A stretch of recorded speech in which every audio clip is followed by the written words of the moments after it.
The first thing I noticed was the sound of her laugh. Not the fake, brittle one she used on strangers, the real one.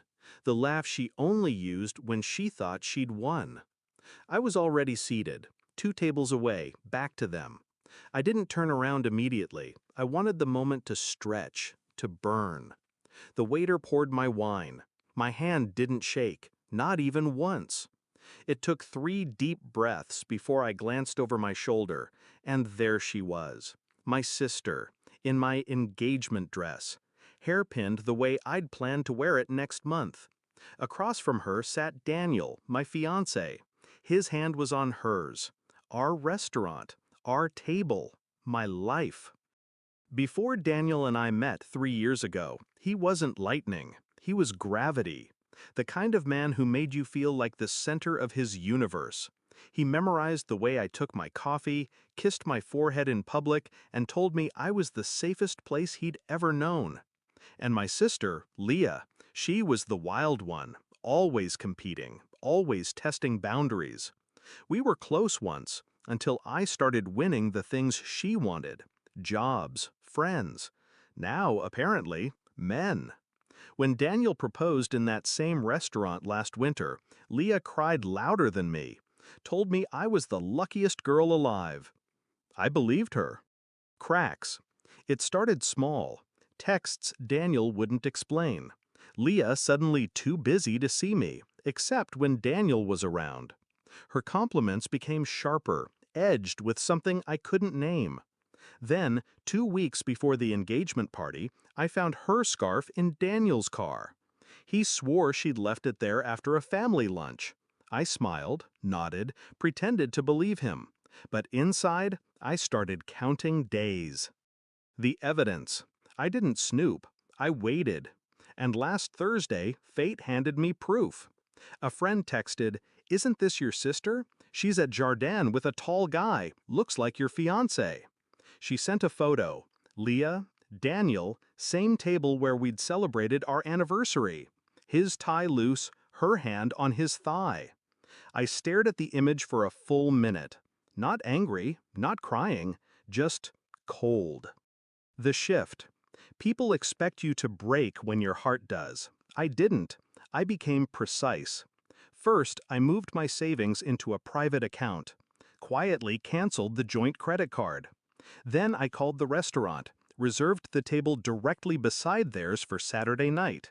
Same time, same waiter.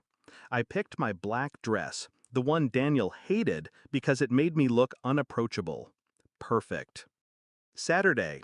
When I arrived, the maitre d' gave me a strange look. "They're already here," he whispered. Good. I sat, 2 tables away, close enough to hear their low voices. Daniel was leaning in, saying something about how it'll all be over soon. Leah laughed. That laugh. I ordered wine. The waiter, Mark, wasn't just a waiter. He'd been there for my proposal, our anniversaries, every milestone. He knew. And when I told him, "Send their bill to me," he didn't ask why. The play. Halfway through their meal, I stood, walked past their table slowly. Leah's eyes met mine first. She froze, fork midair. Daniel turned pale. "Evening," I said. No anger, no raised voice, just calm, measured venom. "You both look dressed for the occasion." Leah stammered something about coincidence. Daniel opened his mouth, closed it again. I leaned down just enough for only them to hear. "You should have picked another restaurant. And another dress." The strike. I straightened, handed Mark an envelope. Inside was a copy of the prenup Daniel didn't know I'd updated last month. And photos. The ones from my friend. "I'll take my check at the bar," I told Mark. Then to them, "Enjoy your meal. It's the last you'll have here." They didn't follow me immediately. I think they were still processing. But when I reached the bar, I heard the voices rise. Daniel accusing her. Leah accusing him. Perfect. Fallout. By Monday, my lawyer had filed for breach of trust under the prenup clause. Daniel lost the apartment, my apartment.